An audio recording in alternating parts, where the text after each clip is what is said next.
in a while. Don't just be formal. Don't just come. Here you are. Don't just be formal and come to parent-teacher conferences. Come to these things. Talk to your child's teacher. Okay? Somebody was asking about how do you talk to your child about the day? That's a really important thing because we all know, and this is even true in traditional education, we all know that if you simply say to your child, "What'd you do today?" "Nothing." "Nah." "Anything happened today?" "No." Sounds familiar, I get the feeling, right? So you need to be a little more specific. In the children's house, you might ask the child, "Well, what was your favorite work that you did today?" Be a little more specific. Or, and I think this is much better, start by telling the child something about your day. So it does not sound like you are putting your child on the carpet to report on their day to you, the adult. So it sounds like a conversation, which I'm hoping it is. It's not, did you measure up? Did you do what you were supposed to today? It's, well, I had a good day. I don't know what your jobs are, but for me, I might say to my child, "I had a good day. I managed to give a lesson on the work of air." That's what I do, right? But you are going to have to figure out what you say for your job or for your life at home. Say some little thing. "I had a good day. When I drove over here, I made every light, no red light stopped me." "How was your day?" Tell me something that went right in your day. Or vary those questions.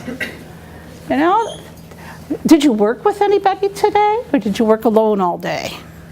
So make your questions a little more specific. And if you're coming to observe, you'll start to kind of key in on some of the things your child could possibly be doing. Okay. Okay, there was a question here about our students leave Montessori after 6th grade. Hopefully after 6th grade. I know this is a tough thing in a district with a middle school model, but the transition, this is a huge thing. Because all of a sudden, they're into traditional school, and it's different.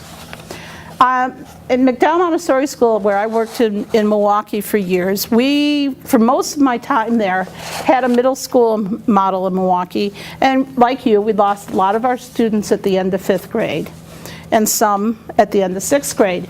And they went into traditional middle schools. And we did kind of a lot of follow-up. Well, what was that like? And it's interesting because we were expecting certain things to be difficult. And all of the students told us, number one was lockers. Lockers were hard. Well, I remember that when I was going through school too. We didn't have lockers in elementary school, and then we went and, everybody has problems with lockers. It's one of those kind of shared experiences, okay? Remembering your combination for your locker, that was a big one. The other thing was not being able to go to the bathroom, when they needed to, but having to go to the bathroom when somebody told them it was the scheduled time to go to the bathroom. So, that you might just tell your child that's part of what happens and prepare it. And then the other thing was making it from one class to another, because most of these children are going back and forth around the building in middle school. So those were the things they had a hard time with. And then we'd say, "Well, what about homework?" And they'd say, "Well, what about it?" We don't require homework in Montessori. So, they tell us we have to do it, and we do it. If you're responsible, you're responsible. This is what the students were saying. This is not what the adults were saying. This is what the students were saying. Okay, so they made that transition themselves. I had one student, though, she was very bright, but a little socially inept, I should say, at times. Wonderful woman. She's now running the whole education program at the Seattle Aquarium in Washington. So obviously it didn't get her in too much trouble, but she came up with her first marking period, and it was dismal. So her mother is a good friend of mine, and she said, would you talk to her? I said, Nina, what's going on? She goes, I don't know, they give me these sheets of math problems, and like there's 100 problems on there, and I understand it after 20, so I quit. I said, well, Nina, here's the game. You got to do all 100, whether you get it or not, because they're giving you Fs. Haven't you noticed? Oh, yeah, okay, So sometimes those sorts of individual things happen. My suggestion for helping children make that transition is not that you impose middle school routines onto your Montessori in order to prepare them. Do a little preparation, but that you as parents, once your children get up there, have your child shadow a middle school child sometime in the spring. Go to find a good friend who's already in middle school, maybe a year ahead, and go to that school. Usually principals are very interested in doing this because they're dying to have your child come. And so, especially Montessori children. So, you say, could my child visit your school and go with, Sally all day long to classes? So that they begin to get an idea of what it's like. And that makes the transition really pretty smooth. I'm hoping that you start doing that here, that if you're moving from children's house to elementary, that you visit those classrooms. I'm just tossing these things out without talking to anybody, that's okay. But a child in the children's house should visit an elementary classroom or two in the spring before they move up when they're 5. Children from the lower elementary should visit an upper elementary class one day, so that that transition is more secure. Okay, I'm talking fast so I can get done.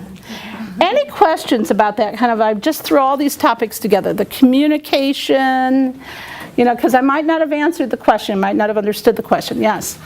Yeah? What would be the Montessori attitude towards a child that doesn't concentrate on one thing for long periods of time? On one thing, how old? 10. 10. Okay, well, it would depend on the child very much, okay?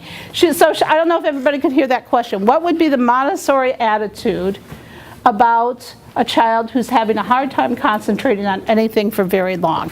So it would depend on the child very much. It would depend on whether or not, there's something going on for the child, because, whether we like it or not, ADHD does exist for some children. So it might be, well, check this out. See if there's something medical going on, okay? And if that's not the case, then let's see how we can increase that concentration. As a teacher, I personally would try to give that student ways to break down every task that they have so that they're seeing short goals. So that concentration doesn't have to be looking like an hour. It can look like a whole bunch of 4 15-minute blocks, okay, to increase it. Because you do want that concentration to increase.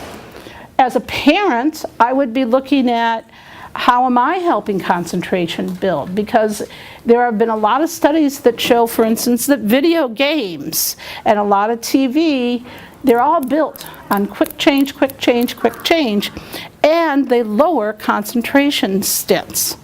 So if as a parent, I would want to monitor those sorts of activities.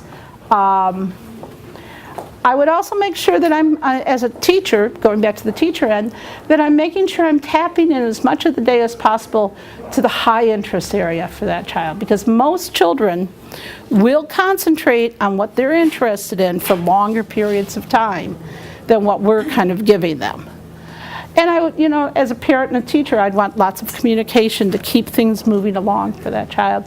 I would want a 10-year-old participating in this. Maybe an awareness that says, I write down when I started this activity, I write down when I finished this activity. Look, I did that for 10 minutes. But then, look, at 3 days later, I started this activity, and then I finished it, And I did it for 20 minutes. I doubled my time. So the child is beginning to be aware, oh, I'm increasing the time that I can stick with this thing.